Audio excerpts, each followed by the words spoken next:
Olá, boa tarde a todos. Espero que me estejam a ouvir. Muito obrigada pela vossa presença. O meu nome é Sandra Caneira, sou técnica da Ação-Chave 1 Educação de Adultos e irei partilhar esta apresentação com o meu colega Vasco Curisco, também técnico desta ação e setor. Hoje não está presente, mas não poderá ser esquecida, a nossa também colega de equipa Telma Duarte, que se nos estiver a ouvir, boas férias. Não me parece que me esteja a ouvir, mas pronto. Iniciamos com esta frase inspiradora deste educador e filósofo Paulo Freire, que certamente vos ajudará a refletir sobre o futuro da nossa educação. A educação não transforma o mundo, a educação muda as pessoas transformam o mundo. É preciso cada vez mais aproveitar as oportunidades de transformação que vão surgindo e o programa Erasmus traz, sem dúvida, vantagens de desenvolvimento e crescimento em toda a comunidade que se envolve neste tipo de projetos. Na esperança de que, nesta altura, depois da sessão bastante elucidativa que tivemos anteriormente, apesar de ter estendido um pouco mais, mas com informação bastante pertinente, uma sessão de caráter mais geral, já tenham alguma vontade de fazer projetos desta natureza e que trarão certamente muitas vantagens para a vossa organização. E por isso, iremos dar início a esta sessão mais específica do nosso setor da educação de adultos. Porque apesar dos procedimentos serem semelhantes em cada setor, cada um tem a sua especificidade, por isso consideramos que seria importante dividir estas sessões para uma melhor compreensão de cada um. Então, temos aqui um diagrama com um novo programa. Este diagrama já o devem ter visto algumas vezes, mas nunca é demais relembrar, assim como outros slides que aqui aparecerão pelo caminho, por forma a contextualizar a informação e ajudar-vos também a reter tudo aquilo que vamos dizendo ao longo das sessões que temos vindo a apresentar. Como podem ver, o programa divide-se em 3 ações-chave, a ação-chave 1, a ação-chave 2 e a ação-chave 3. O que nos interessa para a nossa conversa desta tarde é a que está destacada azul, K1, mobilidades, projetos de mobilidade. Dentro dos projetos de mobilidade temos aqui 3 formas de o desenvolver. Os projetos de mobilidade de curto prazo, a acreditação Erasmus, que é o foco principal desta reunião. Dentro da acreditação existem 2 possibilidades. Poderá ser uma acreditação para uma organização individual ou uma acreditação para um coordenador de consórcio de mobilidade. E, finalmente, para quem quer participar de um consórcio, mas não quer desempenhar o papel de um coordenador desse consórcio, tem também a possibilidade de participar como parceiro. Para alguém que não tem tanta experiência ou até que tenha mais receio em arriscar nesta altura, é uma forma de entrar no programa, ganhar mais experiência e mais tarde até, quem sabe, ser ele a coordenar um consórcio. Mais à frente também iremos explorar com mais detalhe estas opções que estou aqui a falar. Não vou falar sobre o K2 e sobre o K3, não é o nosso objetivo, apenas dizer-vos que o K2 são os projetos de parcerias de cooperação, são de 2 tipos, parcerias de pequena dimensão e parcerias de cooperação. Brevemente serão feitas também sessões de divulgação desta ação, é apenas uma questão de ir ao nosso site consultar as datas, caso tenham esse interesse. E relativamente ao K3, são projetos centralizados, a candidatura é feita à Comissão Europeia, são projetos de apoio a políticas e a cooperação. E ainda dentro do programa temos também ações em outros campos da educação e formação de professores e o Jean Monnet. Então, e focando-nos aqui no K1, que é o que nos interessa, que novidades aparecem com este novo programa no setor da educação de adultos? Aparece a acreditação, que se apresenta como uma nova forma de aceder a atividades de mobilidade, candidatando-se uma única vez até 2027, caso seja aprovado, claro. Os projetos de curto prazo que proporcionam às organizações candidatas a oportunidade de organizarem e experienciarem várias atividades durante um período mais curto. E por último, e muito desejada há algum tempo pelo setor da educação de adultos, a possibilidade de incorporar no seu plano estratégico institucional a mobilidade de aprendentes adultos. Por baixo de cada uma das opções, poderão verificar os diferentes capas agora existentes. Esqueçam o KA 104, referente ao antigo programa. No novo programa já não existe. KA 120 refere-se ao número da vossa acreditação. Caso sejam aprovados, este número irá acompanhar-vos até 2027. KA 121 é o número que, já sendo uma instituição aprovada na acreditação, irá acompanhar sempre que se candidatarem a um pedido de financiamento. E o KA 122, peço desculpa, KA 122 refere-se a todos os projetos de curta duração. A primeira questão que deverá ser colocada pelas instituições antes de começarem a fazer a candidatura, e eu que tenho estado no Padlet tenho tido algumas questões relativamente à elegibilidade das instituições, a pergunta que deverão fazer é: a minha instituição é ou não elegível para participar no programa e no setor da educação de adultos? A elegibilidade das organizações é agora determinada com base nos programas e nas atividades de ensino que oferecem, no seu projeto educativo, nos seus estatutos ou no papel que desempenha no sistema educativo. E neste sentido, é possível algumas instituições serem elegíveis em vários setores de educação, por apresentarem e oferecerem vários programas e atividades no domínio da educação. Contudo, é importante referir aqui que, uma vez que os objetivos e os resultados serão diferentes, a instituição terá de submeter uma candidatura a cada setor e não misturar os conteúdos dos vários setores.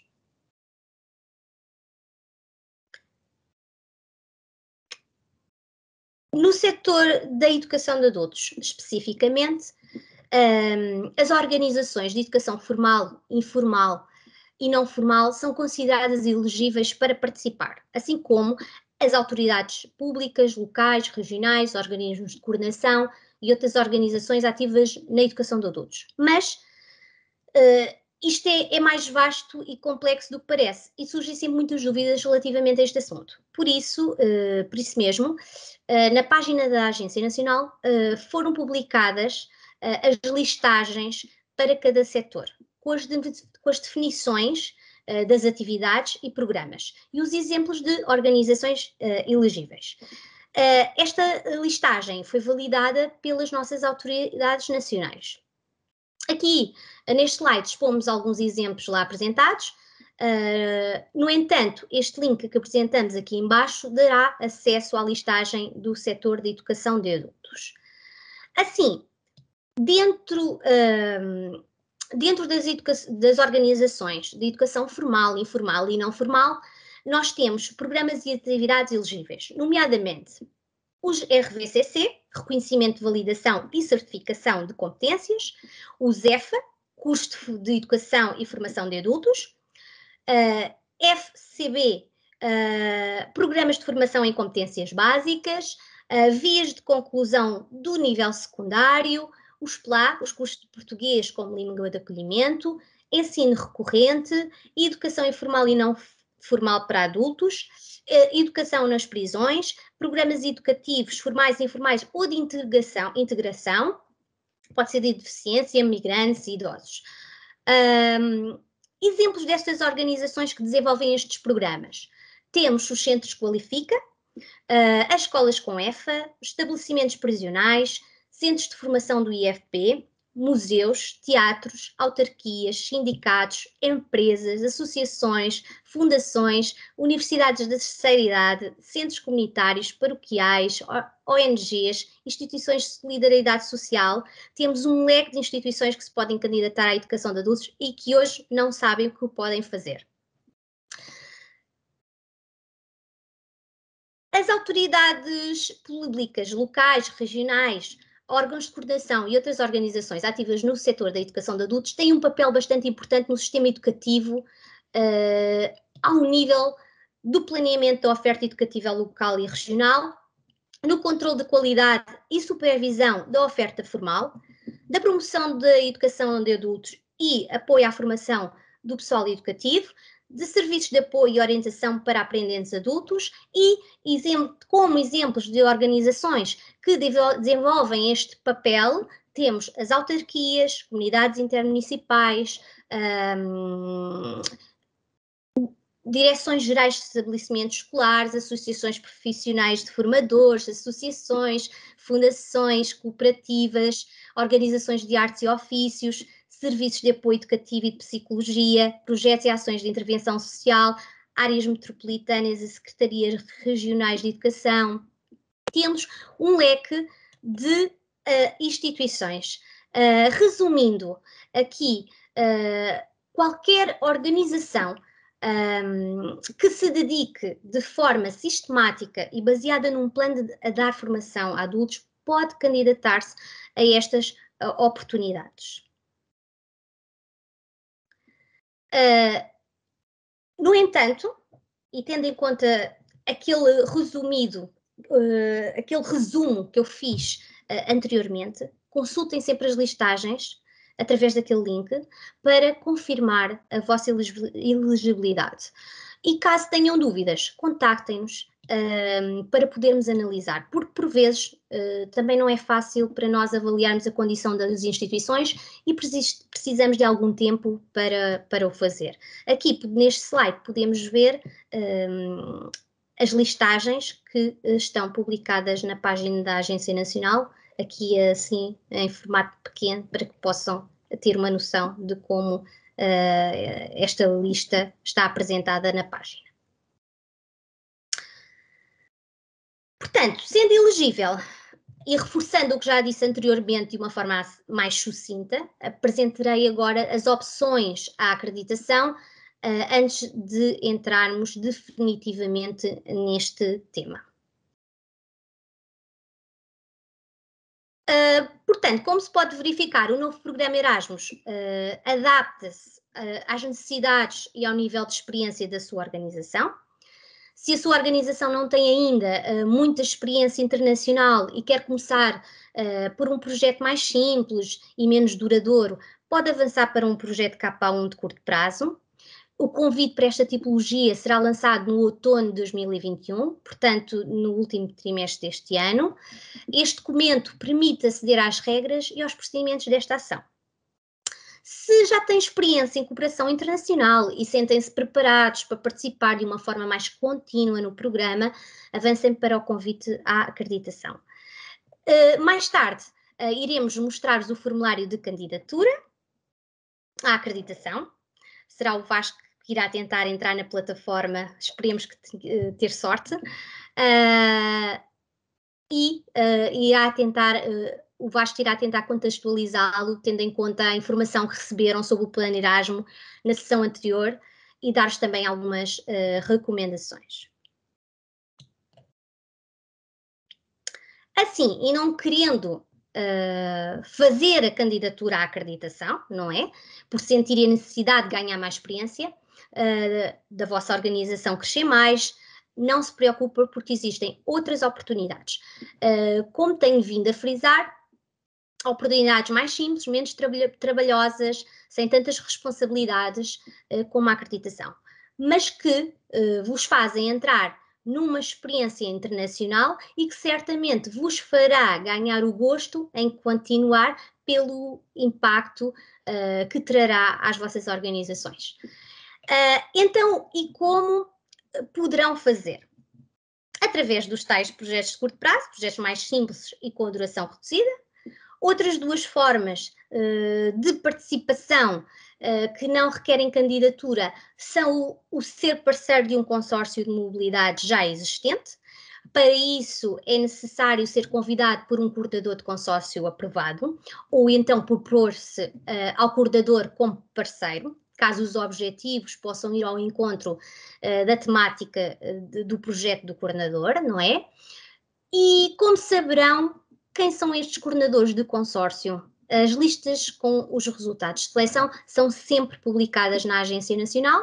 É uma questão de verificá-las e, se tiverem interesse, contactarem essas instituições que coordenam consórcios. Ou então, podem ser também entidades de acolhimento de aprendentes ou staff. Por exemplo, antes de pensarem em enviar pessoas para fora, para terem uma experiência em contexto internacional, podem fazer a experiência ao contrário e receber aprendentes, staff, formadores de outras instituições internacionais que queiram vir ao nosso país e, com esta experiência, conseguir ter uma percepção das necessidades dessas pessoas em contexto de mobilidade numa organização, para depois, através dessas aprendizagens, poderem também vocês dar o tal salto. Ou então, podem ainda simplesmente decidir que não querem fazer uma candidatura à acreditação já e fazê-la mais tarde. A candidatura à acreditação é anual, pelo que podem tentar todos os anos até 2027.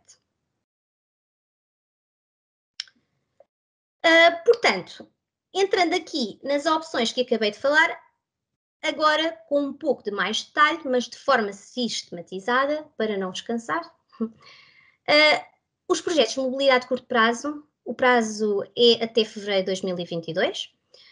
Tal como eu já disse, o convite irá ser lançado no outono e até fevereiro podem candidatar-se. A data específica para término do prazo de candidatura só saberemos quando sair este documento. Qual a finalidade destas candidaturas? É um ponto de entrada para o primeiro projeto, uma opção para organizações interessadas numa participação mais ocasional ou que pretendem organizar apenas um número reduzido de atividades, com poucos participantes, logo em pequena escala. Como podem ver, as suas características apontam para isso também, são projetos de duração curta, de 6 a 18 meses. O número máximo de participantes são 30 e só podem fazer no máximo 3 projetos em 5 anos. Porque o intuito aqui é ganhar experiência para depois passarem então à acreditação. Nestes projetos dá-se prioridade aos newcomers e consideramos newcomers organizações que desde 2014 não tenham tido projetos aprovados no setor a que se estão a candidatar, neste caso a educação de adultos. Este formato de projeto não está disponível para as organizações que já possuem a sua acreditação. E tem também uma flexibilidade orçamental. Sandra, posso só interromper-te aqui um bocadinho? Sim. Este slide suscitou-me aqui uma questão que provavelmente poderá surgir a muitos dos que nos estão a ouvir e que sejam newcomers precisamente, que é a distinção entre o que é a duração do projeto e a duração das mobilidades, porque são coisas diferentes, certo? Ok. Sim, posso dizer isso. Pronto, o meu colega colocou aqui uma questão e evita uma questão vossa no Padlet.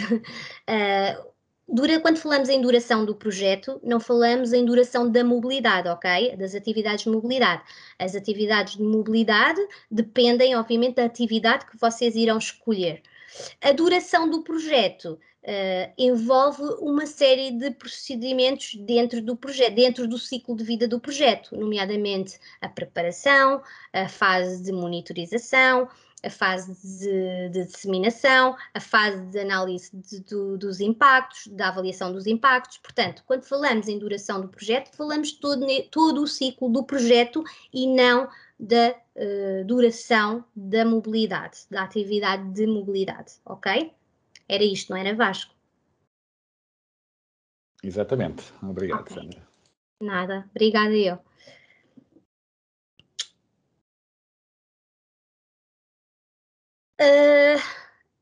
Ser parceiro de um consórcio de mobilidade existente também é uma possibilidade, aquilo que já falei, e tem havido algumas perguntas no Padlet sobre isto. Se a vossa organização não está preparada para ser coordenadora de um consórcio, mas gostaria de participar a observar práticas e ganhar mais experiência, esta é uma oportunidade. Aqui não é preciso candidatura, É por isso uma forma mais simplificada de entrar no programa, uma vez que dispensará a parte burocrática, como o formulário de candidatura, a revisão do plano, por exemplo, e depois tudo ficará nas mãos do coordenador, ok? Vocês não têm que se preocupar com esta parte mais chata, não é? Um parceiro de consórcio tem de ter um OID, um número de identificação da organização. Se fizeram o trabalho de casa que solicitámos para esta sessão, todos os que aqui estão presentes hoje já têm esse OID.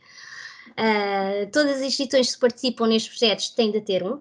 É um número único, pelo que aconselhamos que antes de o fazerem, deverão sempre confirmar junto da vossa organização se já têm um. O parceiro de consórcio só será identificado pelo coordenador de consórcio na fase de pedido de financiamento. Agora, na fase de candidatura à acreditação, o coordenador não necessita ainda de ter essas instituições definidas. Terá sim de ter os seus objetivos definidos, as suas intenções, mas não tem que ter lá especificamente o nome do parceiro, mas sim o tipo de perfil que o parceiro poderá vir a ter na parceria.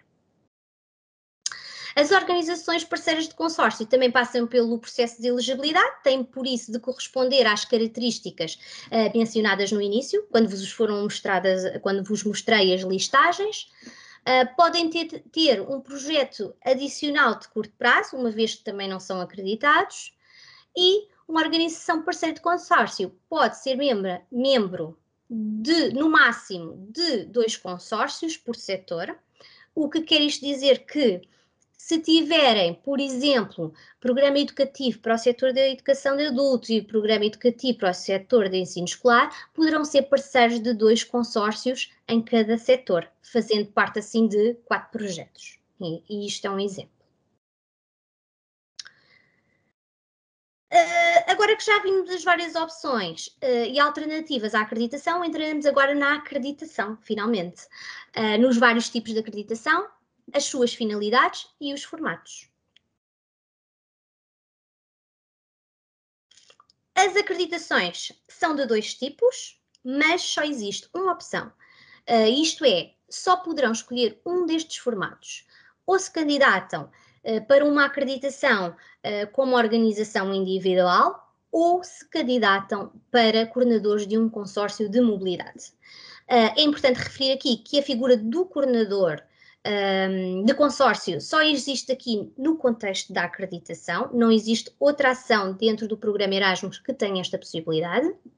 Assim, e sendo uma escolha que têm de fazer logo no início, deverão pensar se o vosso objetivo é que as aprendizagens sejam apenas para usufruto das pessoas dentro da vossa organização, staff, aprendentes, etc., ou se pretendem expandi-las para uma rede ou um conjunto de organizações que coordenarão no futuro.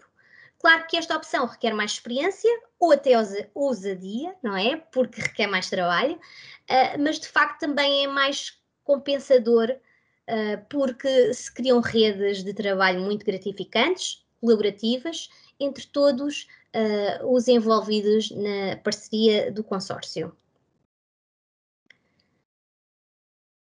Então, vamos ao primeiro tipo de acreditação de organizações individuais, prazo de candidatura 19 de outubro de 2021. A sua finalidade é criar uma comunidade de organizações Erasmus que regularmente faz mobilidade ou intercâmbio de aprendentes e pessoal educativo. Quanto às regras e princípios, é importante basear a vossa candidatura no plano Erasmus, alicerçado num projeto educativo ou nos estatutos da vossa organização, num documento que seja como o objetivo inicial da vossa instituição, aquele que tem os vossos objetivos, aquilo que pretendem alcançar enquanto instituição. O vosso plano Erasmus terá que se basear nisso, no fundo é transpor esses princípios gerais para um contexto de mobilidade para o estrangeiro. Só se pode fazer uma acreditação por organização em cada setor, nunca é demais referenciar isso, até porque é também uma das perguntas que têm colocado. Não requer experiência prévia no programa Erasmus, requer apenas que a vossa organização trabalhe com o setor a que se candidata pelo menos há 2 anos. A acreditação será válida para toda a duração do programa, ou seja, até 2027. O plano Erasmus irá sendo atualizado ao longo do tempo pela organização, com o devido apoio do técnico da Agência Nacional, que acompanhará o vosso projeto. O financiamento é simplificado, o pedido de financiamento, ou seja, a candidatura orçamental, será feita na segunda fase, o que permite às instituições, nesta primeira fase, a da acreditação, focarem-se apenas na parte dos conteúdos do seu plano Erasmus, naquilo que querem desenvolver, e numa segunda fase preocupam-se então com o pedido de financiamento. Caso sejam aprovados na acreditação, nunca mais terão de se preocupar com os conteúdos deste tipo de candidatura, terão apenas de se preocupar com o pedido de financiamento anual, caso queiram solicitar financiamento todos os anos, que também não é obrigatório.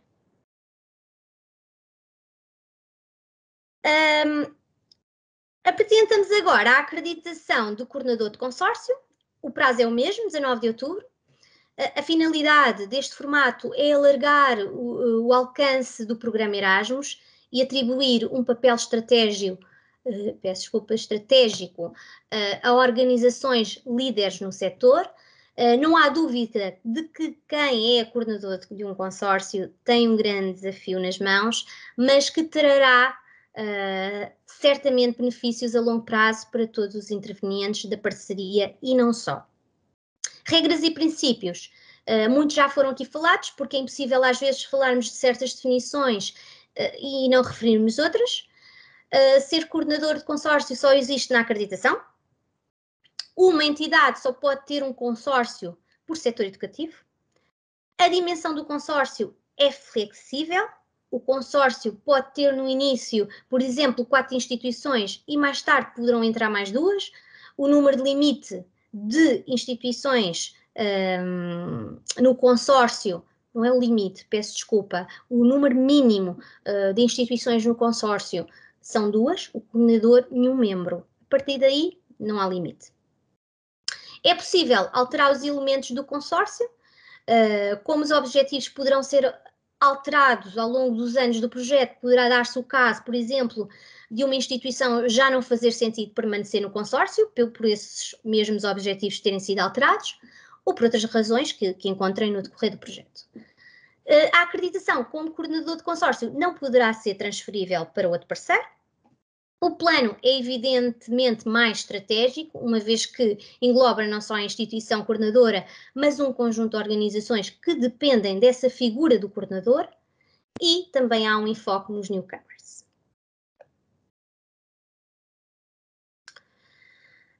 Se optarem por se candidatar como coordenador de consórcio, é importante frisar que existem vários tipos de consórcio. Na candidatura terão um campo para selecionar a vossa escolha, qual a intenção do vosso projeto.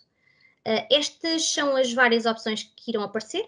Assim, e resumindo aqui, num consórcio poderá existir uma relação hierárquica entre o coordenador e os parceiros, ou poderá ser um consórcio horizontal, sem qualquer relação hierárquica.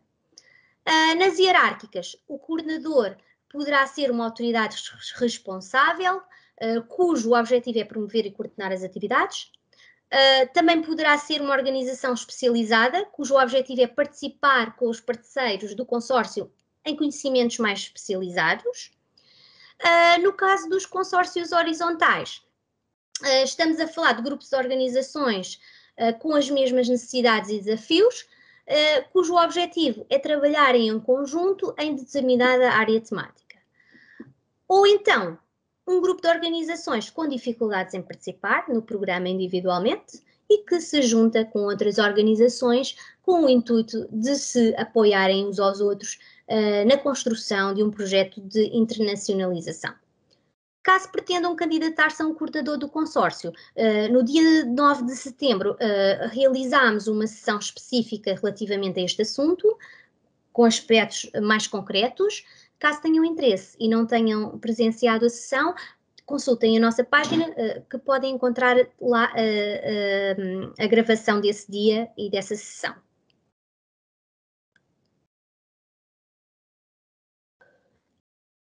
Finalmente, e até já me estou a rir, porque finalmente é para mim, porque seguidamente irei passar a palavra ao meu colega Vasco.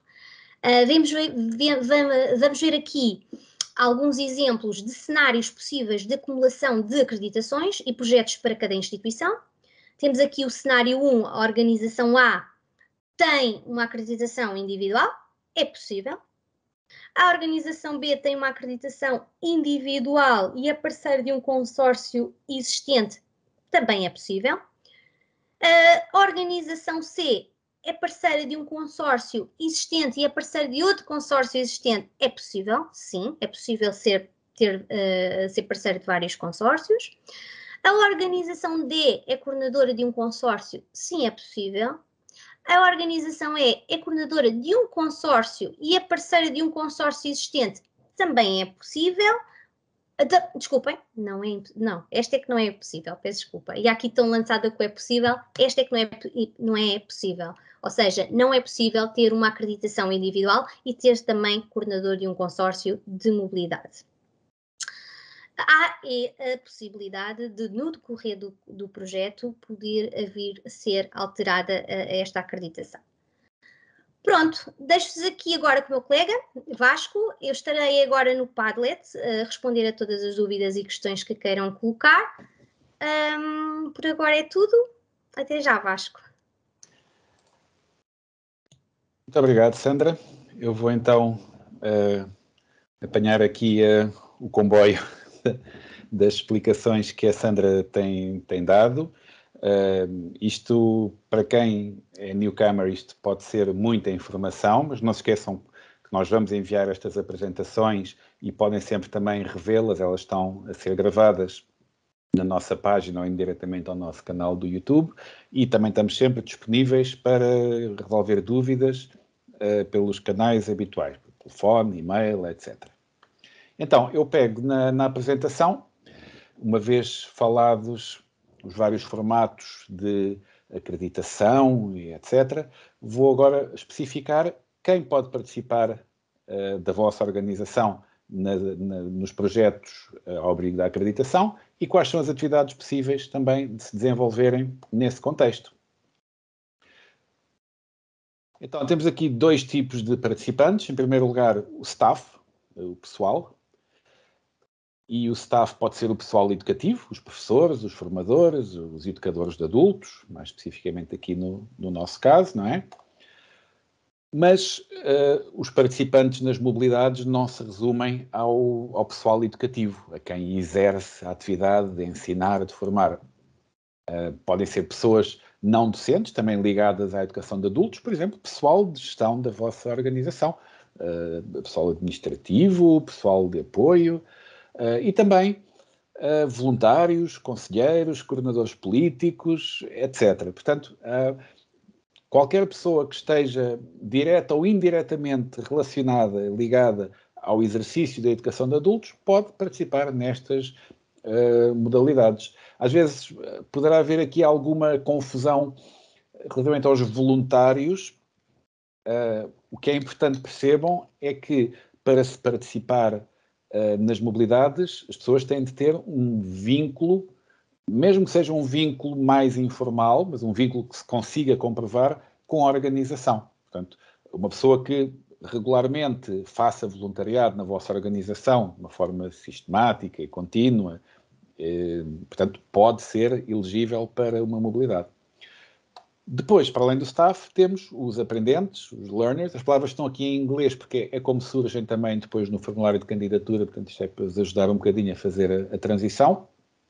E no caso dos aprendentes, temos os aprendentes adultos, estamos no setor da educação de adultos, mas especificamente aqueles que são intitulados como low skilled.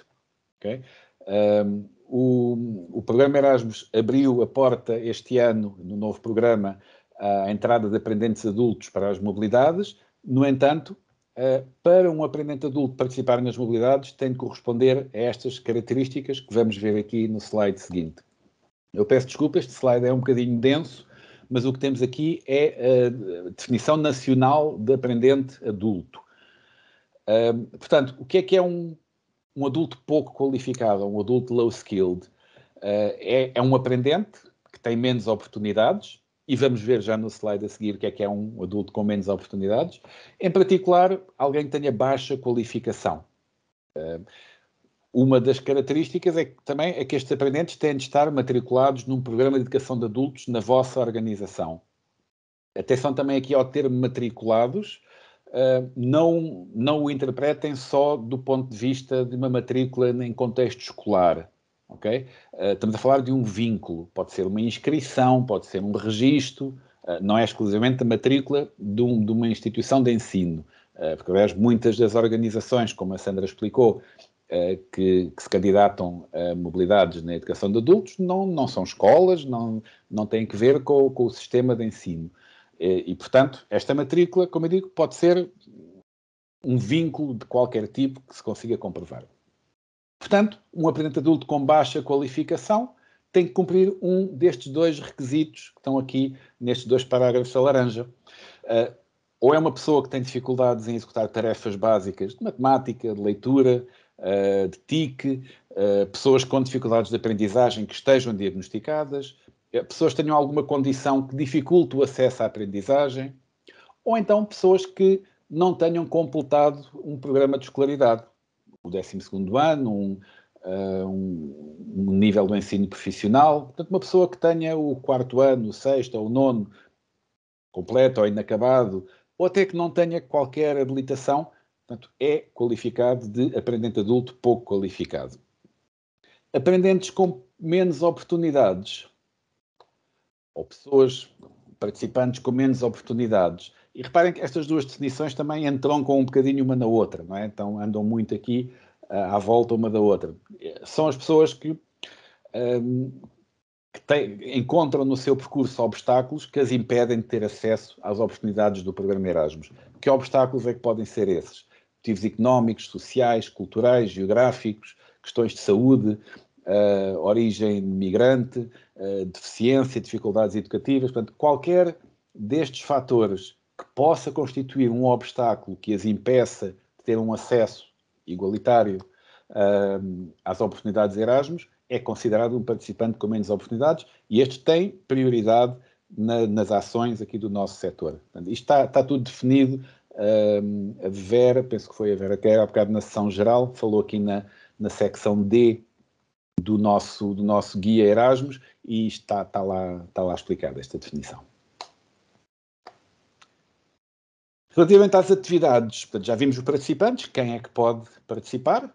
Vamos ver agora o que é que esses participantes podem fazer, que atividades são possíveis. Estamos a falar aqui de mobilidades físicas ou mistas. Não se esqueçam, desde a entrada deste novo programa e devido à condição pandémica a que tivemos de nos habituar, as mobilidades passaram a encarar com alguma naturalidade um regime misto entre a presença física e a presença virtual através de recursos informáticos.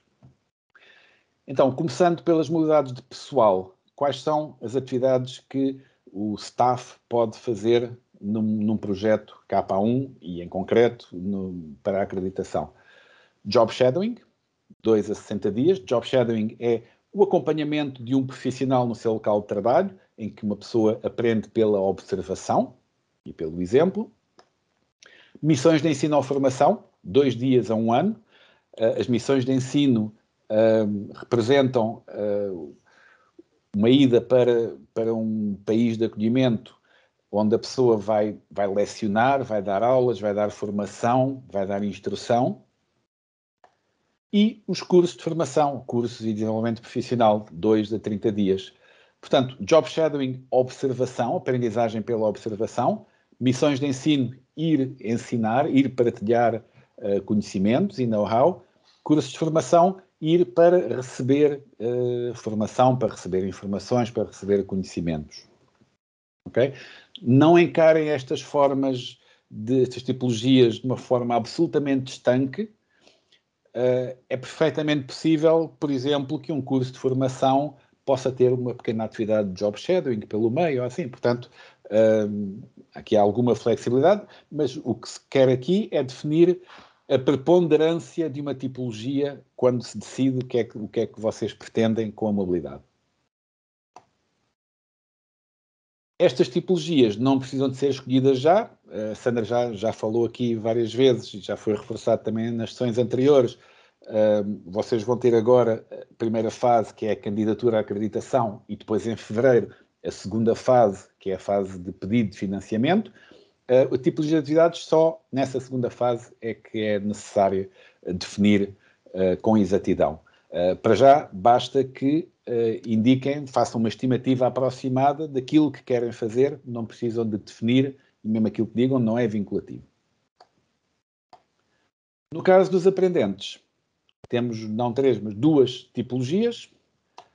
As mobilidades de grupo para aprendentes adultos, 2 a 30 dias, entende-se como mobilidade de grupo, uma mobilidade em que haja pelo menos 2 aprendentes, e as mobilidades individuais para fins de aprendizagem, para aprendentes adultos. Estas têm uma duração ou podem ter uma duração de 10 a 30 dias. Tal como as de staff, também a decisão definitiva sobre quantos aprendentes querem enviar, que tipo de atividade, se é de grupo, se é individual, tudo isso só precisa de ser definido em concreto na segunda fase da candidatura. Para além destas já mencionadas nos 2 slides anteriores, que é que ainda é financiado nestas atividades que enquadram nos projetos dentro da acreditação.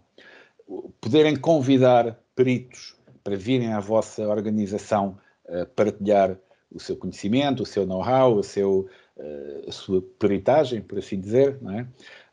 Em algum assunto que seja do interesse, que vá ao encontro dos objetivos da vossa candidatura à acreditação. Este acolhimento de um perito pode ser de 2 a 60 dias. Podem também vocês fazer visitas preparatórias que representam um primeiro contacto, uma preparação para mobilidades mais longas, de longa duração. Podem ser feitas para ir conhecer a entidade de acolhimento, para combinar com essa organização as atividades que se vão desenvolver, discutir um plano de estudos, até mesmo, às vezes, poderá ser simplesmente para conhecer cara a cara essas organizações, não é? Por vezes, num contacto remoto, uma pessoa pode ter algum receio de se comprometer com uma organização que não conhece. E então, o cara a cara, nesses casos, garante mais que as coisas ficam bem assentes, bem combinadas, bem preparadas para se atingirem melhores resultados. E, finalmente, podem também acolher professores e educadores em formação inicial, de 10 dias a 1 ano. Portanto, em vez de enviarem pessoas em mobilidade, podem também recebê-las. Tal como nos outros 2 casos, isto também fica mais para a frente, para a segunda fase de candidatura.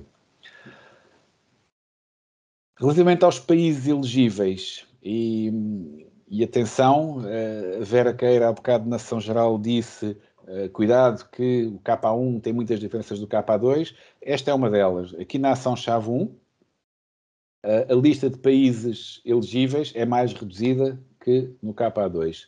Quem são eles? Os 27 Estados-membros da União Europeia, com uma ressalva, evidentemente, não são 27, são 26, porque não há mobilidades internas. Okay? Uma mobilidade é sempre transfronteiriça, okay? Mesmo que seja de Elvas para Badajoz. Já é uma mobilidade transfronteiriça, já é financiada pelo Erasmus. Mas se quiserem ir do Algarve para trás dos montes, ou para a Madeira, ou para os Açores, ou para o Ribatejo, isso não é possível. Mobilidade sempre para fora das fronteiras. Para além dos 27 Estados-membros, há ainda aqui um conjunto de 6 países, a Macedónia do Norte, a Islândia, Liechtenstein, Noruega, Turquia e Sérvia, que são países que também estão incluídos no leque de destinos possíveis para as vossas mobilidades. Não se esqueçam, o Reino Unido está fora, o Reino Unido saiu da União Europeia, saiu do Erasmus, não há mobilidades K1 para o Reino Unido. Portanto, assim que os projetos do programa anterior com o Reino Unido estiverem concluídos, fecharam a porta de vez. Infelizmente, mas acho que eles perdem mais do que nós. E vamos agora então entrar na candidatura, no processo de candidatura e explorar um bocadinho o formulário. Antes disso, só muito rapidamente, que este slide está repetido do que foi dito há bocadinho. Não se esqueçam, primeiro passo, as pessoas que vão gerir a vossa candidatura que têm que criar um EU-Login, o acesso pessoal. A vossa organização tem que estar registada no ORS, tem que criar o tal OID, o vosso número de identidade que identifica a vossa organização em todas as plataformas da Comissão Europeia. E aqui sim, o formulário de candidatura propriamente dito. E relembrar também, para apoio à vossa candidatura, de pesquisa de entidades, de ofertas de formação, cursos, etc., o School Education Gateway e a EPALE são bons recursos para consultar, para além do nosso site, como é óbvio. Pronto, relembrar também, temos 5 secções no formulário de candidatura e vamos lá então entrar aqui um bocadinho para vermos como é que isto funciona. Provavelmente alguns de vós já terão entrado no formulário, já o conhecem, outros não. De qualquer forma, vamos correr aqui com calma as várias secções do formulário, há sempre coisas que uma pessoa não repara à primeira e se calhar agora repara. Vou aceitar aqui os cookies. Então, como eu expliquei há bocadinho, entramos aqui nas oportunidades Erasmus+. Portanto, isso dá-nos acesso aqui à lista dos setores do programa. Nós escolhemos, como é óbvio, a educação de adultos. E na educação de adultos temos aqui quatro opções possíveis. As que estão representadas com o ícone de um globo com fundo azul são os projetos de mobilidade, o K1. Os que estão aqui representados com um ícone de uma mesa de reuniões, a cor de laranja, são as parcerias de cooperação, o K2. Portanto, estas duas de baixo não nos interessam. Aqui em cima, a da direita, é uma segunda ronda de projetos de mobilidade de curta duração, de curto prazo, que em Portugal não existem. Nem todos os países do programa têm a segunda ronda. Portugal é um dos países que optou por não ter esta segunda ronda. Portanto, interessa-nos sim aqui o primeiro retângulo de todos, a acreditação Erasmus para a educação de adultos, portanto o KA 120-ADU, que é a sigla para a educação de adultos. Então, vamos entrar aqui, clicar aqui em candidatar-se. Ora, vocês, tendo já um EU login, colocam o vosso e-mail e a vossa passe e entram. Mas precisam de ter o EU login, como é óbvio. Pronto, isto depois de fazer o login, já está aqui, tem que se voltar a clicar aqui, que ele agora já assume isto como uma entrada já de uma pessoa registada. Pronto, eu vou abrir aqui um rascunho que já tinha feito. Pronto, então, aqui no formulário de candidatura temos do lado esquerdo todas as secções que têm que ser preenchidas, que vão do contexto, as informações sobre a organização de que se candidata, o vosso background, as tais 4 secções que o Pedro explicou aqui com muito detalhe sobre o plano Erasmus, objetivos, atividades, normas de qualidade e gestão, fecheiros a anexar e uma checklist final. Ok. E só quando tudo isto estiver preenchido é que podem clicar aqui no botão em cima à direita que diz Submit para submeterem a candidatura. Okay? Vamos começar aqui já pelo contexto e este é um campo muito curto, portanto eu vou preenchê-lo aqui rapidamente para perceberem também aqui uma questão que diz respeito ao preenchimento. Primeira coisa, todos estes campos, se forem ver, têm uma descrição inicial, okay? Que é importante lerem, que explica aquilo que se pretende com este campo. Okay? É muito importante. Eu sei que há pessoas que não gostam muito de ler manuais de instruções, mas neste caso é importante que percebam bem o que está aqui a ser pedido. Isso pode significar mais ou menos qualidade na vossa candidatura. Portanto, candidatam-se ao campo, ao setor da educação adulta. A agência nacional que vamos escolher é a nossa, a portuguesa, e aqui neste campo à direita vão selecionar a língua e é sempre preferível que escolham o português, é mais fácil para vocês e quem vai analisar a vossa candidatura é português também. Portanto, apesar de ser permitido usar outras línguas, é sempre recomendável que usem o português. Um bocadinho mais abaixo, tem aqui o tipo de acreditação que pretendem. Reparem que mesmo quando colocam o cursor em cima de alguns campos, aparece aqui uma janela com uma explicação adicional. Este formulário está muito completo, portanto, permite que vocês percebam tudo o que estão a fazer logo no momento. E reparem, como já acabei de preencher toda a informação aqui no contexto, a cruzinha vermelha que estava aqui em cima à esquerda passou a um visto verde. E isto é o indicador que este campo está completo, podem passar ao seguinte. Okay? E a candidatura, de facto, então, como eu disse, só pode ser submetida quando todas estas cruzes vermelhas estiverem transformadas em tiques verdes. Ok? Pronto, o campo seguinte é para definirem qual é a organização que concorre. Eu posso também aqui, muito rapidamente, vou aqui pescar um OID de teste que eu tenho e vamos colocá-lo aqui. Vocês, ao colocarem aqui o vosso OID, automaticamente a plataforma reconhece a organização e reparem como apareceu logo aqui um tiquezinho verde neste campo de identificação da organização. Reparem que estes menus aqui da navegação funcionam um bocadinho como uma estrutura de fecheiros em árvore, de pastas e subpastas. Ou seja, aqui para a pasta da organização candidata, eu tenho duas subpastas. Portanto, e as subpastas também têm que ter o visto verde.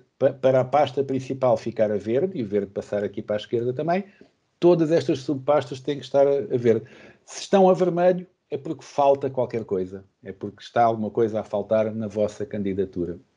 Neste caso, por exemplo, é que, e de facto a pessoa tem de ler, não é?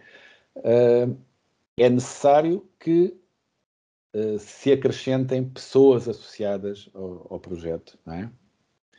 E, portanto, para acrescentar uma pessoa ao projeto, reparem, tem aqui um menu em que põem o nome da pessoa e, por exemplo, vou pôr aqui o nome da minha colega. Sandra, queres fazer um projeto comigo? Pode ser. Uma acreditação? Pronto. Pronto. Isso é só para exemplificar. Reparem, por exemplo, aqui no campo do e-mail, enquanto não está um endereço supostamente válido, ele fica vermelho. Pronto, temos de pôr aqui um telefone, os números de telefone sempre com o prefixo do país. E pronto, eu gravo e já tenho aqui uma pessoa associada. Porque é que isto continua a vermelho? Vamos ver o que é que está a faltar aqui. É importante ver. Já está. Temos sempre que nomear uma pessoa para ser o coordenador Erasmus. Portanto, enquanto eu não disser, por exemplo, neste caso, que a Sandra Caneira é a coordenadora Erasmus do meu projeto, isto não fica a ver. E agora já ficou. Pronto. Este menu aqui ainda está a vermelho. Vamos ver. E aqui está o aviso. Temos que nomear pelo menos 2 pessoas diferentes. Okay? Portanto, estão a ver que o formulário é muito fácil de seguir se seguirem as instruções e se repararem o que é que já está completo e o que é que está incompleto. E os avisos que vão aparecendo e lendo os textos introdutórios. Pronto, eu poderia aqui acrescentar agora mais uma pessoa para isto ficar tudo verde, mas vamos avançar para não perder muito tempo. Penso que terão percebido aqui a base disto.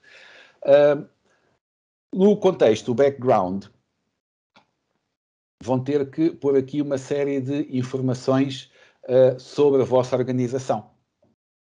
Que atividades é que desenvolvem no vosso dia-a-dia, fora do Erasmus, portanto, a descrição genérica da organização. Qual é o vosso papel no sistema de educação e formação, que vos torne elegíveis para uma acreditação Erasmus de acordo com os critérios de elegibilidade. Isto entronca um bocadinho naquilo que a Sandra explicou dos critérios de elegibilidade, não é? Vocês têm de ver se na vossa organização exercem alguma atividade que seja identificada como educação de adultos no contexto do Erasmus. O perfil das pessoas, dos aprendentes que têm na vossa organização, os anos de experiência. Não se esqueçam que, como a Sandra disse, se tem que ter sempre pelo menos 2 anos de experiência no setor a que se candidatam, ok? Portanto, se puserem aqui um número abaixo de 2, automaticamente deixam de ser elegíveis. Evidentemente que isto tem que ser depois comprovado, não é? Fontes de financiamento e por aí fora, etc. Portanto, descrever a estrutura da organização, quantos aprendentes têm, quantas pessoas têm a dar a formação, quantas pessoas têm não de pessoal educativo, as participações anteriores que tiveram no Erasmus e por aí fora. E depois tem aqui um campo final que são os documentos estratégicos. Documentos estratégicos são documentos que vocês podem anexar à candidatura. Aliás, portanto, vocês têm aqui à esquerda o campo dos anexos, mas aqui, se forem ver, também tem um atalho direto que vai lá parar, se clicarem aqui. Há aqui 2 sugestões de documentos estratégicos, vocês podem encontrar outros. É, por exemplo, uma estratégia de internacionalização. Ok? Podem pôr um organigrama da vossa organização também, por exemplo, para ajudar a perceber. Agora, uma coisa importante em relação a estes documentos, estes documentos têm que ser um complemento àquilo que vocês escrevem aqui nestes campos. Ou seja, se, por exemplo, explicam aqui na estrutura da organização que tem 3 elementos na direção, 5 professores, 50 aprendentes, etc., podem, neste próprio campo, identificar o anexo que vão colocar e o anexo remeter também aqui para este campo, para haver uma associação, para o avaliador poder perceber qual é a razão de ser desse anexo. Está bem? É importante que se perceba de onde é que vêm os anexos. Agora, cuidado com uma coisa, os anexos não servem para continuar as descrições que é suposto estarem dentro destes campos. Se repararem aqui do lado direito de cada campo, no cantinho superior direito de cada campo, vocês têm um número, que é o número limite de caracteres que podem usar. Então aqui 3.000, se eu começar a escrever, ele vai reduzindo aqui o número de caracteres. Pode haver aquela tentação de estão a escrever aqui um texto tão bonito, tão inspirado, e de repente acabam os 3.000 caracteres. E pode pensar, eu posso continuar o texto num anexo? Não. Os anexos têm que ser um complemento do que está aqui e não a continuação, não aquilo que é suposto estar aqui nos campos, está bem?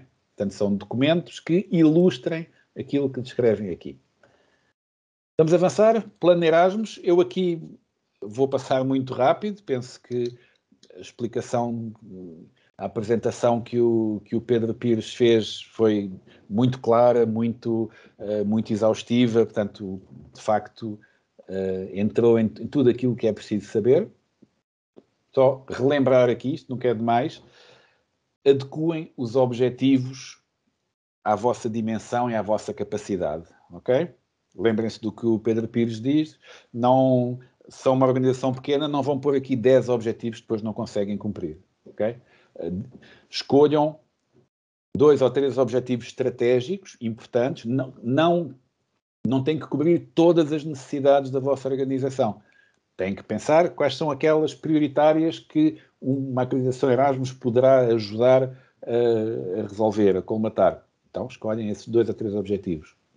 Claros, sucintos, lembrem-se, não ponham objetivos vagos, não ponham objetivos que não sejam quantificáveis, até porque aqui vos vão pedir como é que vocês vão quantificar, não é? Como é que vão medir o progresso desses objetivos. Portanto, têm que ser coisas simples, quantificáveis, de acordo com a vossa dimensão. Okay? Rastreáveis também, para usar a terminologia que o meu colega foi usando na explicação. Ok? As atividades, mais uma vez lembro aquilo que disse há bocadinho, só tem que as definir especificamente na segunda fase da candidatura. Agora podem fazer uma estimativa. Não é? No primeiro ano, quantos aprendentes é que eu espero levar em mobilidade? Ok? 10. Quanto pessoal da minha organização pretende levar em mobilidade? 15. Okay? Pronto, portanto, vocês põem aqui um número estimado por ano, podem fazer esta previsão de atividades para os próximos anos, tem que ser pelo menos para os próximos 2, mas podem pôr mais. Se têm já uma previsão para daqui a 3 ou 4, então põe aqui, depois no segundo ano vão mais 5 e mais 6 e por aí fora. Não é? Agora, as estimativas também têm que ser justificadas, não é? Portanto, é importante que vocês aqui expliquem como é que chegaram a estes números. Com certeza que tem que ver com o rácio que fizeram a partir do número total de aprendentes e de staff. Vamos supor, ok, eu quero que no primeiro ano 10% dos aprendentes da minha organização vá em Erasmus. Então, fazem essa conta, explicam e justificam que têm capacidade para isso, que é realista, porque isso está aqui depois na pergunta seguinte, não é? Acha que a sua estimativa é realista e apropriada? Pois tem de ser, não é? Senão o projeto cai por terra logo no primeiro ano, não é? Portanto, e às vezes, lembrem-se que isto é um projeto de longa duração, não é? Até 2027.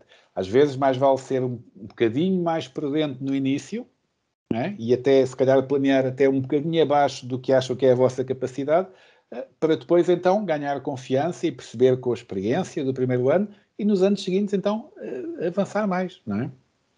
Lembrem-se que em todo este processo há muita flexibilidade e portanto, se no primeiro ano queriam levar 10 pessoas, mas só levaram 6, no segundo, em vez de 10, podem levar 14, não é? Porque ao longo dos 7 anos vocês podem ir ajustando, não é?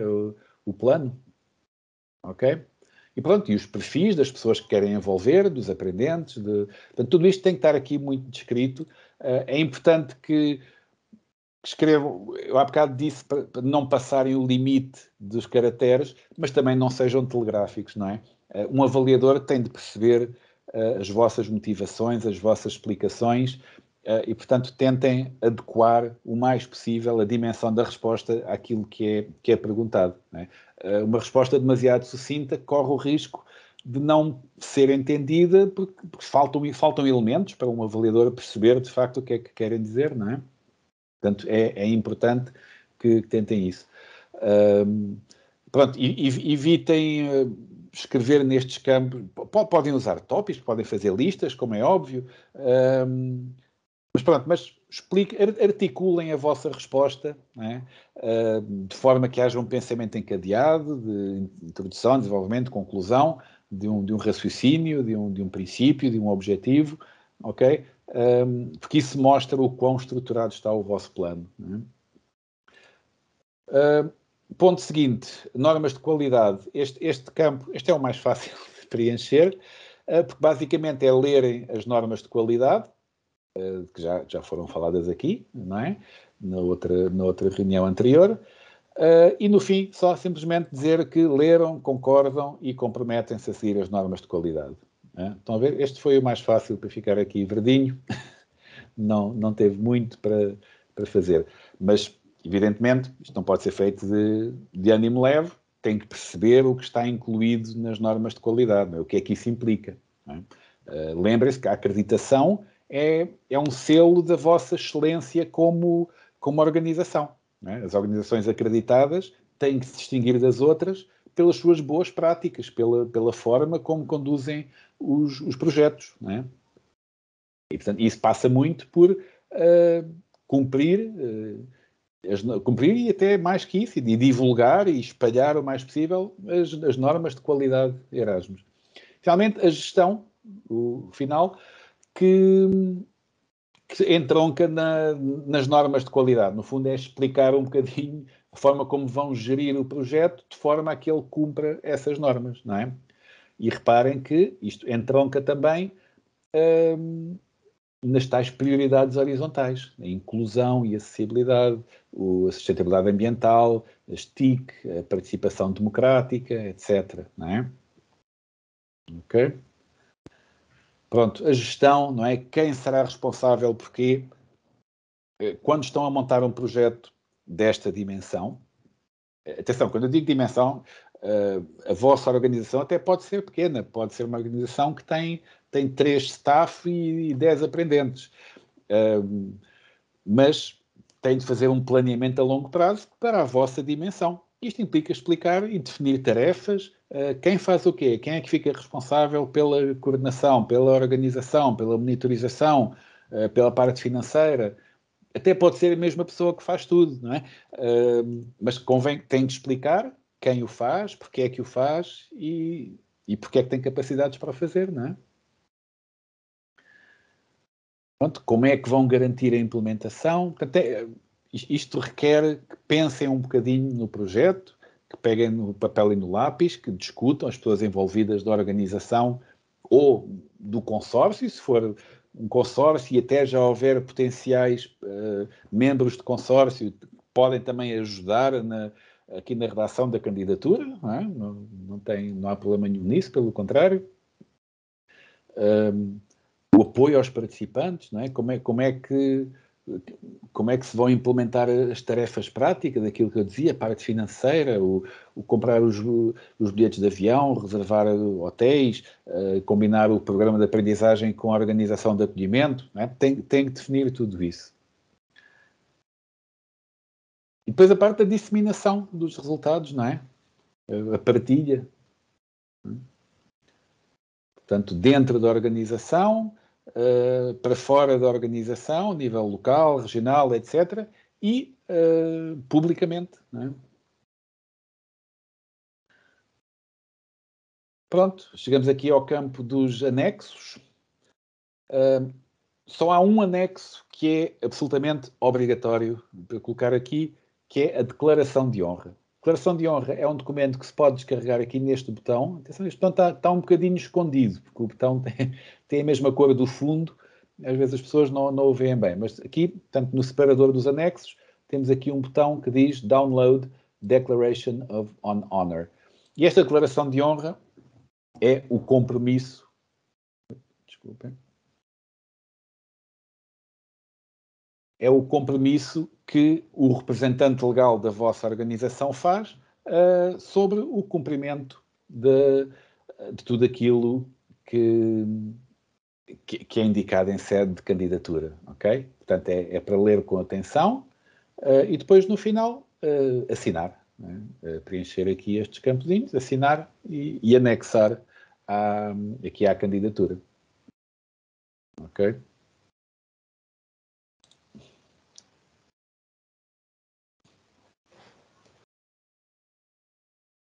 Para além da declaração de honra, podem então anexar os tais outros documentos que eu vos tinha falado quando percorremos aqui o separador do contexto, do background, organigramas da vossa organização, enfim, a vossa estratégia internacional, algum documento que complemente a informação que foram dando aqui neste formulário.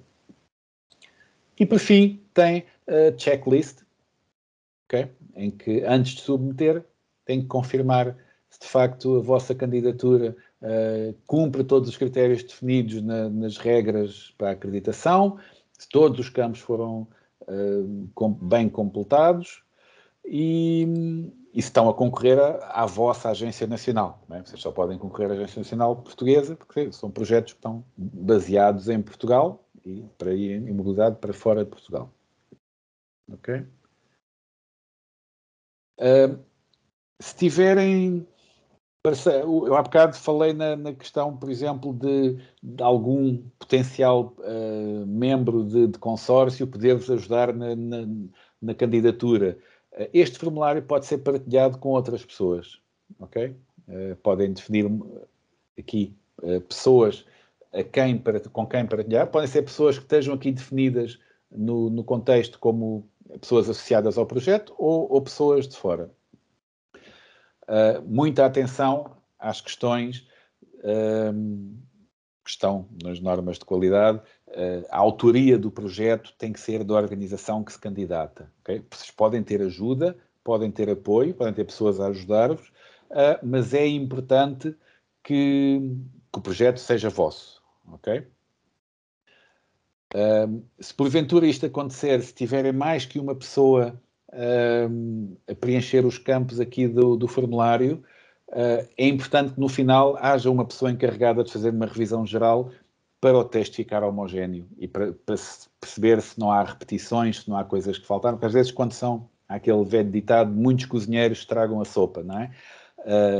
Portanto, é bom que haja alguém que faça uma homogeneização do texto para ele ficar bem construído, com princípio, meio e fim, pronto, porque isso também ajuda a que os avaliadores percebam bem o encadeamento das ideias e o que lá está. Pronto, e aqui da parte do formulário está tudo dito. Deixa-me só voltar aqui. Sandra, não sei se tens alguma coisa a acrescentar, se eu me esqueci de algo. Não, eu avanço. Estava excelente depois daquele treino que nós fizemos. Conseguiste captar tudo. Muito bem. Então, o obrigado. Padlet também não temos mais questões. Temos aqui, não tenho acesso ao Padlet, pelo que solicito que me informem-se nos participantes, podemos apenas ter staff. Pode. Os projetos de mobilidade podem não ter aprendentes, sim. É possível, podem construir um projeto só com staff. Peço desculpa de não conseguir responder aqui às questões que estão a ser colocadas no chat, porque como estamos muitas pessoas, o chat, não sei porquê, fica sempre com esta informação, não consegue enviar mensagens porque não é membro da conversa. Portanto, pois, não sei... Isso já nos aconteceu na sessão dia 9, pois. Sim. E está a acontecer novamente. Pronto. Olha, e tu não consegues partilhar aí o link do Padlet para as pessoas que não têm acesso ao Padlet. Não? Se calhar pediríamos, se algum dos participantes já que está a conseguir, e se pudesse fazer o favor de partilhar o link do endereço da internet do Padlet, seria uma ótima ajuda. Porque eu também não consigo aceder. Bom, mas entretanto vamos avançando. Diz, Sandra, desculpa. Não, eu queria só aqui, porque tivemos aqui algumas mensagens a dizer que os slides não estavam a acompanhar o discurso e queríamos pedir desculpa porque quem tem estado a passar o PowerPoint foi o Vasco e então era possível que às vezes pudesse haver ali alguma discrepância. Pois, ou pode haver mesmo algum desfazamento aqui a nível da transmissão de dados, da voz chegar primeiro que a imagem ou vice-versa. São questões técnicas, pedimos desculpa, mas pronto, questões que nos ultrapassam um bocadinho. Mas pronto, vamos avançar então mais um bocadinho, para tentar encerrar a sessão, que já vai longa. Então... Estamos dentro do tempo. Estamos, ótimo, ainda bem. Então, falámos sobre a candidatura, o processo de candidatura. Vamos imaginar que já passaram 19 de outubro e que submeteram a candidatura com muito sucesso, que estava tudo muito bem feito, ou talvez não, enfim. Qual é então o passo seguinte? É esperar pelos resultados, não é? Que sairão em fevereiro de 2022. E aqui então temos dois cenários possíveis. Vamos começar pelo pior cenário, que esperemos que não venha a acontecer, que é a candidatura não foi aprovada. Então, o que é que podem fazer nesse caso? Têm duas possibilidades. Podem candidatar-se a um projeto de curto prazo, e nesse caso, esse projeto poderá até servir como uma preparação para uma nova candidatura à acreditação no próximo ano, que é de facto o segundo cenário, não é?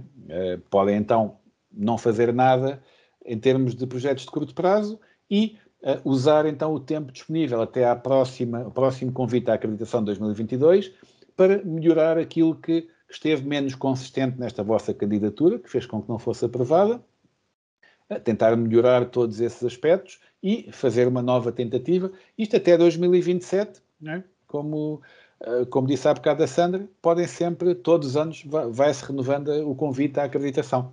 Portanto, se não conseguirem agora, não há problema, fazem pelo meio um de curto prazo ou não e aguardam pelo próximo convite à acreditação e candidatam-se novamente. O melhor cenário possível, yes, a candidatura foi aprovada. O que é que acontece nesse caso? Então, têm acesso ao caminho rápido, não é? Uma fast track para ter o tal financiamento anual. Não é? Isto já foi dito aqui várias vezes. O processo de pedido de financiamento é muito simples, está muito simplificado, e isso vai ser em fevereiro. Não é? Agora, em outono, sairá o convite, tal como vai sair o convite para os projetos de curto prazo, e então aí começam a pensar que tipo de financiamento é que pretendem em função das atividades que querem então planear para este ano. Portanto, isto é o que vai acontecer em fevereiro.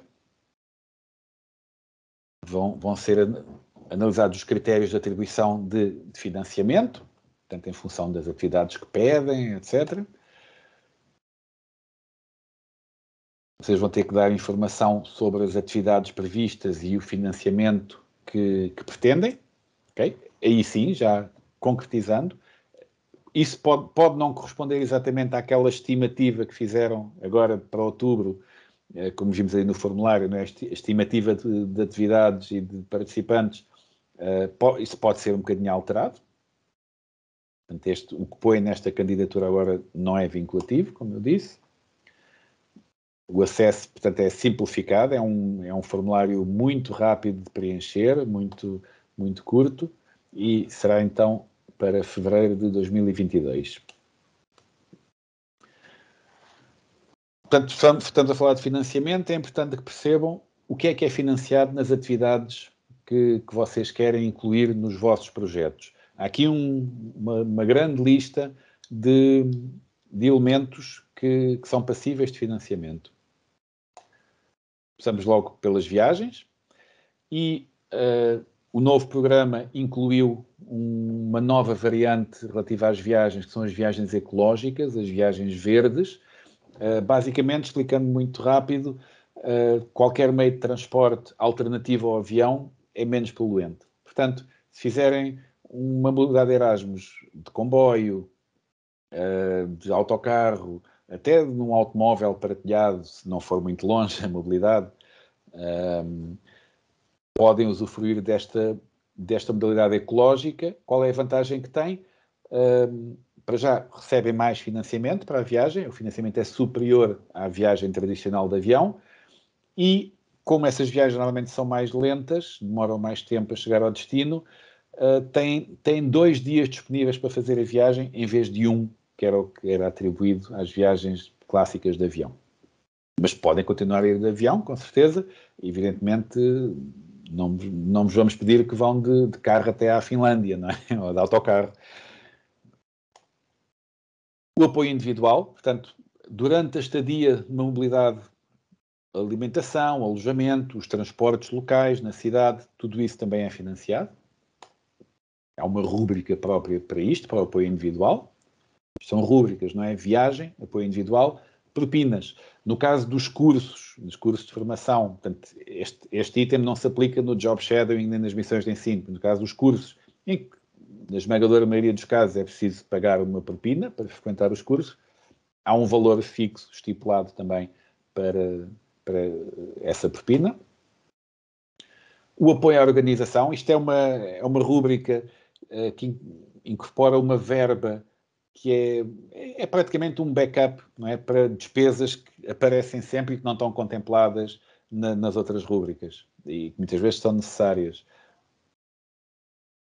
Muitas vezes, quando há uma entidade de apoio, esta rúbrica pode servir para custear os serviços dessa entidade. O apoio à inclusão também é financiado. As visitas preparatórias que falámos há bocadinho também têm financiamento próprio. O apoio à preparação linguística. Os custos excepcionais para viagens onerosas. Às vezes os destinos são em locais muito remotos, em que não há um aeroporto próximo, ou o aeroporto é muito longe e pronto, e o custo da viagem dispara, não é?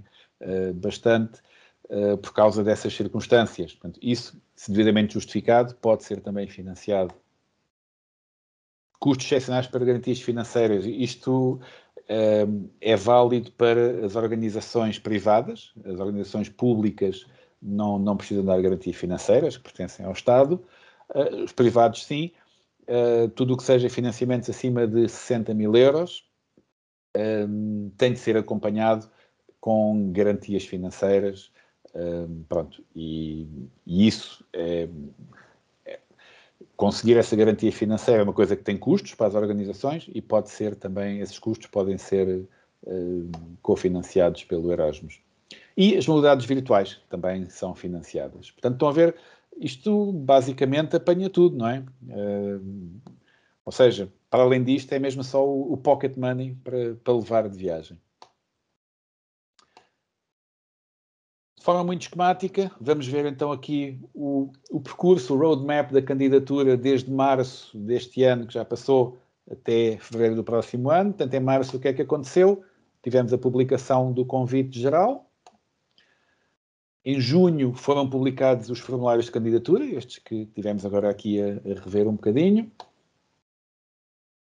Em outubro vamos ter então o prazo de candidatura, o prazo final para a apresentação para a submissão de candidaturas, no dia 19. Depois temos um período de avaliação de candidaturas que vai até o final de janeiro, altura em que é comunicado aos candidatos o final do processo de seleção e em que vocês então vão saber se foram selecionados ou não para serem uma entidade acreditada. E depois, então, um mês depois, podem fazer a candidatura ao financiamento da acreditação, das modalidades da acreditação, ou financiamento a projetos de curto prazo, caso não tenham tido sucesso na candidatura à acreditação. Portanto, eu penso que este mapa deixa as coisas muito, muito claras, não é? Com uma linha temporal, para perceberem um bocadinho as várias fases do processo de candidatura. Critérios para aprovação. Vamos lá ver. Então, na avaliação das vossas candidaturas, há 4 fases: a elegibilidade, a seleção, a exclusão e a atribuição. A elegibilidade, a Sandra já falou aqui bastante. É preciso perceber se a vossa organização é elegível no âmbito da educação de adultos. Os critérios estão harmonizados entre os 3 setores. A elegibilidade baseia-se, como a Sandra disse, principalmente nas atividades, no programa educativo ou no papel que desempenham no sistema educativo. Uma organização pode ser elegível em vários setores. Se a vossa organização opera no ensino escolar e na educação de adultos, podem ser elegíveis para os 2 setores. Mas um programa, uma atividade educativa, não. Isto a Sandra também disse e é bom reforçar. Se criam um programa, se criam para um setor, não podem fazer copy-paste desse programa para outro setor.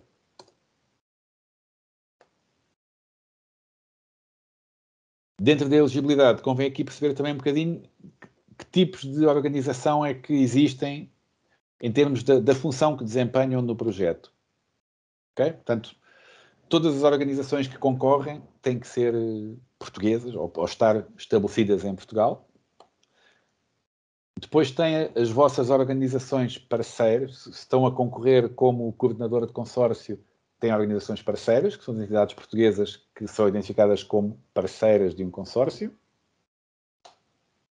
As organizações de acolhimento são aquelas não portuguesas que estão para lá da fronteira, que não precisam de ser já identificadas, mas são aquelas que vão acolher o vosso staff para os cursos de formação, para os job shadowings, para acolher os vossos aprendentes, etc. Portanto, são as entidades que estão lá fora e com as quais vocês vão trabalhar. Portanto, não confundir parceiro. O parceiro é um membro de um consórcio, ok? A pessoa, e é português, a pessoa lá fora que organiza o vosso curso de formação é uma organização de acolhimento. Depois tem as organizações de apoio, que não se podem candidatar.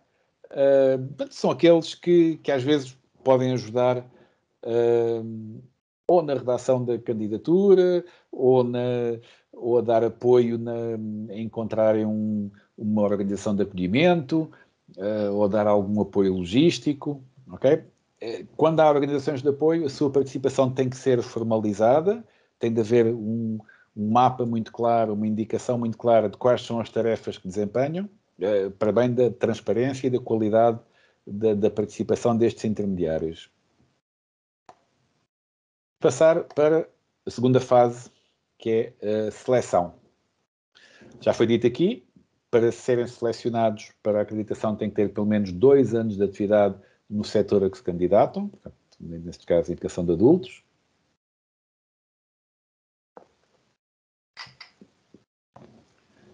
No caso dos coordenadores de consórcio, é importante ainda que tenham conhecimento e tenham recursos para desenvolver o plano Erasmus, não é? Portanto, lembrem-se do que já foi dito aqui também muito, é uma maior responsabilidade quando se é um coordenador de consórcio, não é? Não é só o vosso staff, é o staff de uma série de organizações satélites à vossa volta,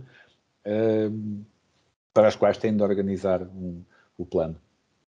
A capacidade financeira só é verificada mais à frente, portanto, para já não conta para a seleção neste processo de análise de candidaturas.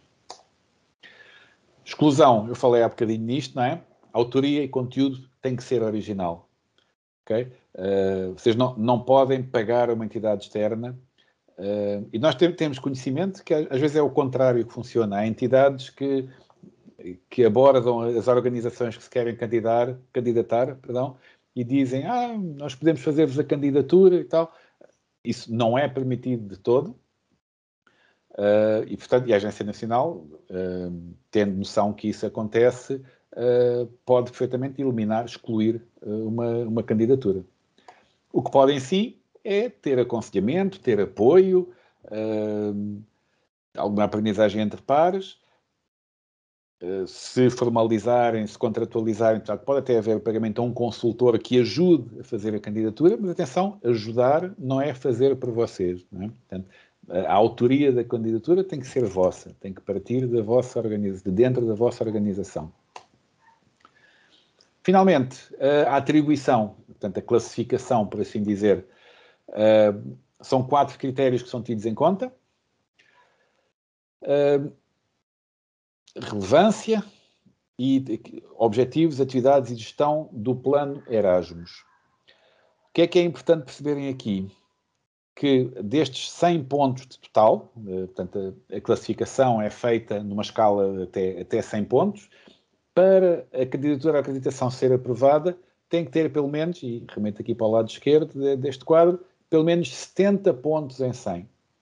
Okay? Uma candidatura que tenha abaixo de 70 pontos já não é aprovada. E também tem que ter mais de metade nos pontos de cada critério. Ou seja, na relevância tem que ter mais de 5 pontos, nos objetivos mais de 20, nas atividades mais de 10, no plano Erasmus, na gestão mais de 15. Ou seja, a minha candidatura até poderia ter 80 pontos, mas se eu tive 4 pontos na relevância, a minha candidatura não é aprovada. Okay? Portanto, estes 2 critérios têm que ser cumpridos. Mínimo 70 e mais de metade dos pontos em cada critério. Há aqui prioridades também.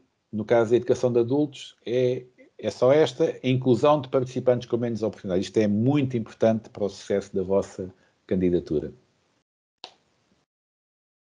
Muito bem, estamos mesmo a acabar. Só aqui mais 2 slides. Um que já falámos nisto na sessão de dia 9, se estiveram presentes. Portanto, eu vou passar isto muito rápido. Como é que a vossa acreditação é reconhecida? Todas as entidades que recebem a acreditação recebem também a devida certificação. Okay? É um documento, é um certificado que atesta o vosso estatuto de organização acreditada.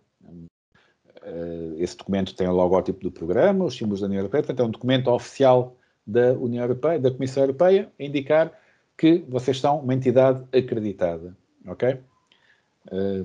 A oficialização destes títulos, por assim dizer, muitas vezes é bom nas vossas estratégias de disseminação e até de captação de parceiros, não é? Portanto, porque já falámos aqui, quem tem uma acreditação, supostamente, são organizações que têm uma capacidade acima da média para organizar projetos. E, portanto, é importante que isso seja reconhecido. Todas as organizações que tenham acreditação recebem um certificado. Há uma segunda forma de reconhecimento, que não é para todos, é só para os excelentes, que é o selo de excelência. Aqueles que tiverem melhor desempenho, isto não vai ser avaliado já, como é óbvio, passado um ano do vosso período de acreditação, vê-se como é que foi o vosso desempenho, a vossa performance, e aqueles que tiveram um desempenho de excelência são reconhecidos com um selo de excelência, que também é um excelente cartão de visita da vossa organização, não é? Não só são acreditados, como entre os acreditados são dos melhores. E portanto, isto é muito válido, acho que é um excelente estímulo para darem o vosso melhor e oxalá nós tenhamos muitos selos de excelência para distribuir por todos vós. A validade deste selo são 3 anos. Pronto, este slide aqui, ainda bem que surge, porque foi...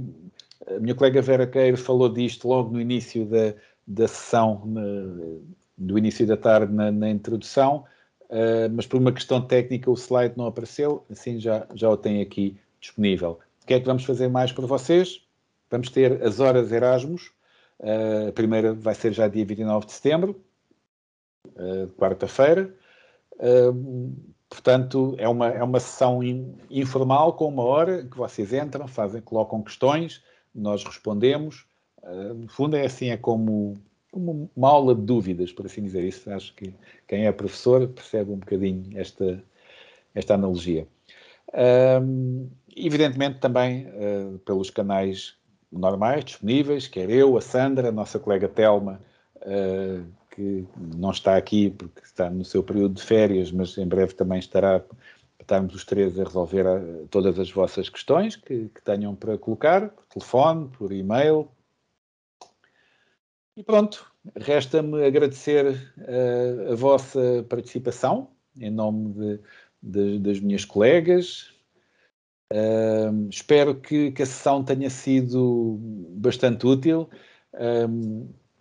Não fiquem assustados a pensar que esta candidatura é um processo muito complicado. À primeira vista parece, mas dá trabalho, sim, evidentemente. Gastam-se muitas horas a delinear, a discutir, a projetar e depois a redigir. Mas compensa.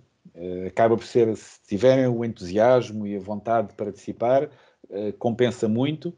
E pensem sempre que é um esforço inicial para um projeto que vai durar 7 anos, não é? E que depois vão tendo só as atualizações do plano Erasmus, os pedidos de financiamento, que são coisas mais simples, não é? Mais de afinação do que outra coisa. Portanto, vale muito a pena. Então, agradeço imenso a vossa participação. Sandra, não sei se tens mais alguma consideração final a fazer. Se não, passaria ao próximo slide, onde temos os QR codes. Não, só queria agradecer a vossa presença e dizer-vos que eu e o Vasco e a Telma estamos disponíveis para ajudar-vos, caso tenham alguma dúvida. O Vasco falou nestas sessões que foram criadas para vos ajudar. Podem rever novamente a gravação, esta gravação vai-vos ser enviada, podem rever a gravação, ouvir com atenção, tendo em conta o documento de apoio, o guia, que também vos ajudará, porque isto aqui, a informação que passamos é um pouco resumida de tudo aquilo que está presente no guia. E no dia 29 vos esperamos, ou nos outros dias, que eu já não me recordo quais são. Sei que é uma semana depois e outra semana, temos uma sessão por semana, em dias diferentes, em horas diferentes, também para vos ajudar a escolher melhor a sessão que vos dará mais jeito. E esperamos por vocês para tirarem todas as dúvidas e fazerem excelentes candidaturas. Estamos a aguardar muitas candidaturas, não é, Vasco? É verdade, é verdade. Precisamos de dinamizar muito a educação de adultos. Espero que estejam a passar pelo Facebook e a ver as nossas campanhas de divulgação da educação de adultos que estamos a fazer e a tentar aliciar-vos a fazer candidaturas, porque muitos de vós não sabem dessa possibilidade. E pronto, e estamos também aqui com força para chamar cada vez mais instituições de educação de adultos para o nosso programa. É verdade, tivemos uns colegas vossos super generosos, colegas que já tiveram a acreditação o ano passado e que se voluntariaram, se prestaram a fazer depoimentos e a mostrar um bocadinho o que é que foi este primeiro ano de acreditação, ainda muito no início, mas é uma partilha muito, muito salutar e que nos deixou muito, muito felizes. E que através dessa partilha, deixa-me só concluir, Vasco, dizer-vos que ao ouvirem esses vídeos também poderão tirar ideias e perceber quais os benefícios da acreditação para a vossa instituição. Portanto, passem também lá na nossa página para observarem esses vídeos e tirarem ideias e partilharem também. Muito bem. Eu peço desculpa, chamo a atenção para os links de registro de presença e educação de adultos. E do questionário, ok? Já consegui. Obrigado, Emanuel. Obrigada, Emanuel. Pronto, e eu vou então partilhar também o slide final, que se quiserem, em alternativa aos links no chat, tem os QR codes no ecrã, se tiverem a possibilidade de escanear com o vosso telemóvel, é mais simples. Aqui está. Então, muito obrigado a todos. Muito obrigada. Aqui, e até a nossa próxima sessão, ou até breve. Exatamente. Obrigada.